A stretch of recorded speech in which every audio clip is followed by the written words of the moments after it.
In a quiet corner of Detroit, Michigan, lived a man named Marcus Hale.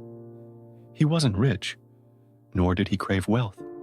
Marcus was a simple electrician, known by his neighbors as kind-hearted and honest. His life was centered around his small family, his wife Rosa, and their 7-year-old son, Eli. They didn't have much, but what they had was enough. Dinners at the small table, laughter echoing in their narrow apartment, and bedtime stories whispered beneath a flickering lamp. Marcus would come home tired every evening, but one look at Eli's smile was enough to wash the exhaustion away.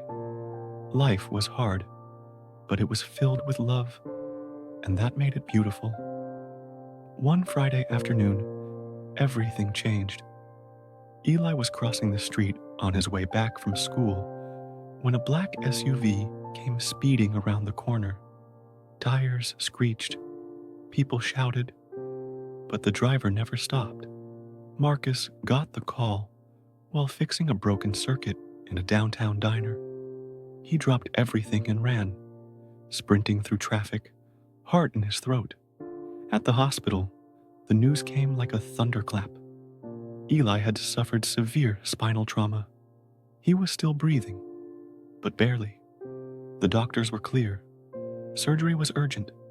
Without it, Eli might never walk again.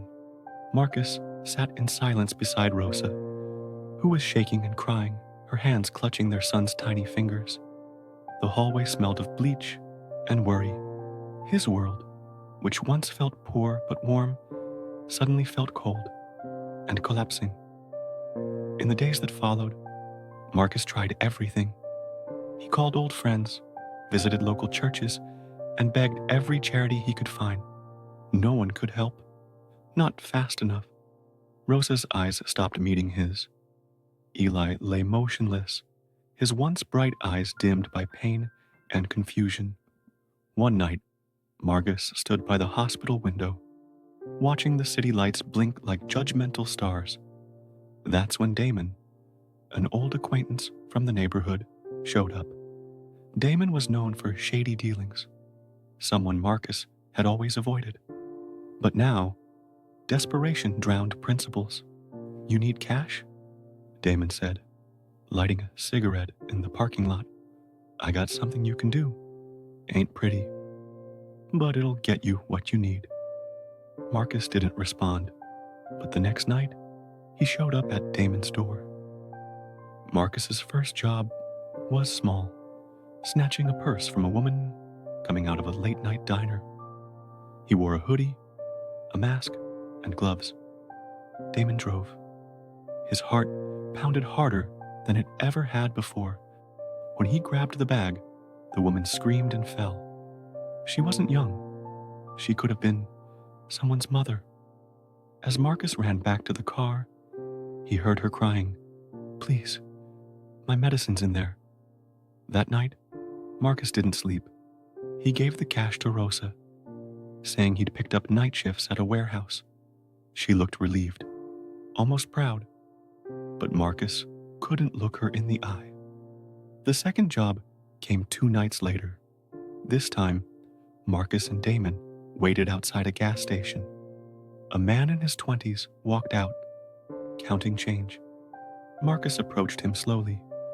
No weapons, just a mask and shaking hands. He didn't say a word. He just grabbed the man's wallet and ran. They made off with $180. "Easiest money you'll ever make," Damon laughed. But Marcus didn't laugh. That night, he sat on Eli's hospital bed while his son slept, machines beeping softly around them. Rosa had gone home to rest. Marcus stared at the boy's legs, still enwrapped in white sheets. "I'm sorry," he whispered, placing a trembling hand over Eli's. The nights blurred together after that. An old man with groceries, a teenage girl walking alone with her phone, a single mother stepping off the late-night bus. Each time, Marcus told himself it was the last, but each time, the doctors reminded them, "Soon, we need to operate soon." Rosa never asked where the money came from. She didn't want to. Every time he brought her another envelope, she just cried and said, "God bless you for doing whatever it takes." But Marcus knew God wasn't blessing him. Not anymore. One night, it all broke. They followed a woman leaving a pharmacy. She was walking fast, hugging her coat, keys between her fingers. Damon wanted her purse. Marcus ran up, grabbed it, and turned to run. But she didn't let go. She screamed, pulling it back, struggling. Her eyes were wide with terror. Then, her son came out of the pharmacy. A boy, maybe 12 years old. "Mom," he shouted. Marcus froze. For a moment, he saw Eli standing there. He let go and ran. Back in the car, he threw the bag on the floor and said, "We're done." Damon didn't argue. The next day, Marcus sat outside the hospital. His hands were scraped, his mind broken. He'd done things he never imagined. Stolen from people who had nothing. Scared children. Betrayed everything he believed in. But he had the money now. That night, Rosa hugged him for the first time in weeks. "You saved our son," she whispered. Marcus didn't answer. He only cried. The morning sun rose. Marcus walked beside Rosa, holding her hand tightly as they entered the hospital. Eli was on a stretcher, ready for the operating room. His face was pale, but he smiled. "Will it hurt?" he asked softly. Marcus knelt beside him, brushing his hair back. "You'll sleep through it, champ. When you wake up, you'll be strong again. You'll run. I promise." Eli nodded, trusting his father completely. The doctors took him in. Marcus and Rosa sat in the waiting room, hands clasped, hearts pounding. For the first time in weeks, there was hope. Then came the footsteps, heavy, deliberate.